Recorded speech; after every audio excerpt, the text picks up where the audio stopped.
Indianapolis, a city known for the Indy 500, a basketball team that has been rebuilding since 1975, and passionate Colts fans. This is our Colts, this is our team, we bleed blue. But for those of us at Kentucky Sports Radio, it's a pit of misery. I hate it here. For me, Indianapolis has been the best of times and the worst of times. My first game covering the Cats in Indy was actually Louisville in the NCAA tournament. Still one of the best games I've ever witnessed. And me and a lot of my friends, we had quite the day at Tin Roof celebrating that one. It was kind of an improbable win, we all thought. In the beginning of a Harrison run we didn't see coming, but as Kentucky went on, you had Michigan in the next game where Marcus Lee, I think he had double-double or close to it.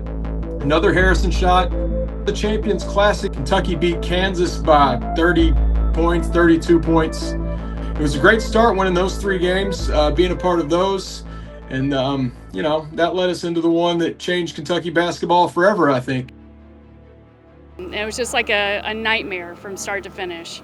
Drew spilt a Diet Coke all over his laptop.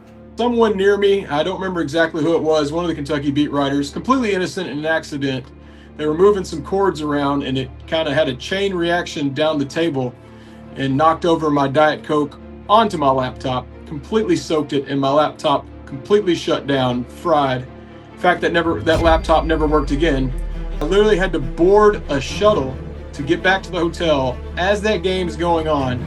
When I leave, Kentucky is winning. I go find this computer, shuttle back, and at that point there's probably 4 or 5 minutes left, and I just happened to catch the very end. It was already just off to a really terrible start. It just snowballed and got worse and worse. Kentucky lost that game, obviously. Completely worst night as a Kentucky basketball fan, worst night as a KSR writer. I was on the front row for the press conference, and just really the most emotional post-game press conference I've ever covered in my life.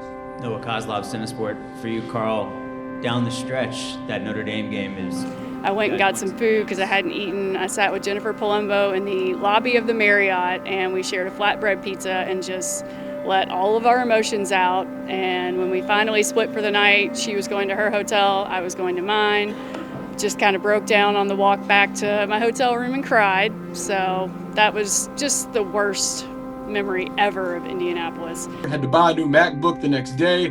Awful, awful, awful experience. 2017, Kentucky played their first and second round games in Bankers Life Fieldhouse, and Y'all might remember it as the Lynn Marshall game. Kentucky played Wichita State. Greg Marshall's wife, Lynn, who, maybe outside of a basketball event is a sweet lady.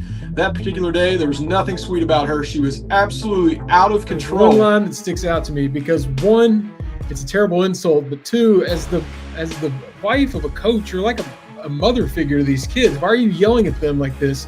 But she yelled, "You have a bad body!" You have a bad body? What? But she's yelled at Monk and Briscoe, "You have a bad body!" At the end of the day, you look up and she's walking up the steps with the police escort. She's the one that had to leave, further proving she was out of control. But the Wichita game, even though it was a win, it was yet another wild memory of me with me in Indianapolis. I went back to Bankers Life Fieldhouse to watch Zion Williamson and Duke crush Kentucky in the Champions Classic. The first high-profile matchup that I ever got to attend was at Gainbridge Arena in Indianapolis, Kansas, Kentucky, Champions Classic. And Kentucky loses in just this terrible, ugly game that was just the start of what we would come to find out to be one of the worst seasons in the history of Kentucky basketball. It got even worse in 2022 when we went back to Indianapolis. I was able to check in at 7 a.m., drop my suitcase, didn't even unzip it. I was staying right across the street from Bankers Life Fieldhouse. I was really excited for that game that whole week. We were staying in the media hotel was literally across the street from the arena. I just dropped my suitcase and walked across the street, watched every game throughout that day, press conferences, really just taking in the whole scene. Walked into the open practice, and I think my exact words were, it looked like a team that was showing up for a funeral. That were right across from Coach Cal. And I remember looking at them several times saying, all right, they're going to win this. But I do not like the vibes over there on that bench. Why does Coach Cal look like he has all the pressure in the world and St. Peter's coach is just having a blast? We get to about 5 minutes left in the game, and the next round, next time, that optimism was fading, and it was starting to hit me. I don't think we're going to win this game. And I'll never forget just how shocking and sad it was, and not only fans, but for us as a work crew. And I bought a handle of Maker's Mark, just going, man, I can't believe we just witnessed the most embarrassing loss in the history of Kentucky basketball.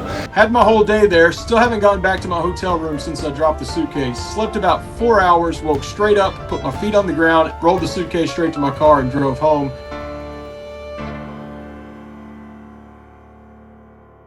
Little did we know, a year later, I'd be back in that building. A double overtime loss where you get the inbound play, you get the missed free throws. There's so many just heartbreaking moments within that, and it just sucked. But now, Kentucky returns. A perfect time to go back to the good vibes that Indy once brought us. For me, personally, I've never been to a Sweet 16. Don't know what it looks like, don't know what it feels like. And it's going back to the city of Indianapolis. But we're going back.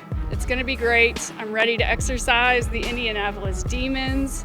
Taking on the Tennessee Volunteers, hoping to get a clean sweep against the bitter SEC rival. You couldn't come up with a bigger, brighter scenario back in the city that has just been absolutely miserable for this program for so many years. It's time. It's about time to enjoy the city of Indianapolis. What could be quite possibly the sweetest Sweet 16 victory, a win over Tennessee. This time I'm staying in the same hotel as I did the St. Peter's game when I rolled in that bag and never unzipped it. Unfortunately, it's the media hotel. I had to stay where I had to stay. I would not have picked that on my own.